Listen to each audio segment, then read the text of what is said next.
Welcome to Not Milk Never Milk. Subscribe if you're lactose intolerant. You'll begin inside PowerPoint. Select the image that has clear contrast between subject and background, so Remove Background can detect edges. Once you select it, go to the Picture Format tab and click Remove Background. PowerPoint immediately highlights the area it thinks is background. You're starting the work now, so make sure to move the selection handles to include the full subject. This initial pass speeds up later refinement and explains why image choice matters for clean edges. Once the preview appears, adjust the magenta selection box so the subject is fully inside. PowerPoint treats anything outside as background.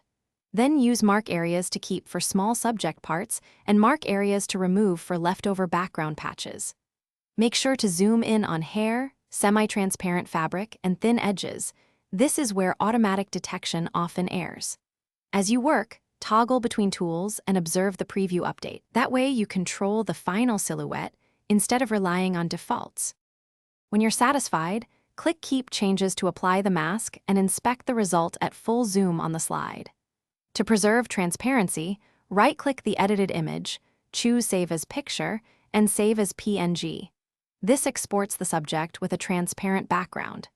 If you still see stray pixels or halos, undo and revisit mark areas to remove or keep small patches, or duplicate the image and repeat removal. This troubleshooting step fixes stubborn edges without losing your original file. Thanks for watching. If this was helpful, leave a like and consider subscribing. See you next time.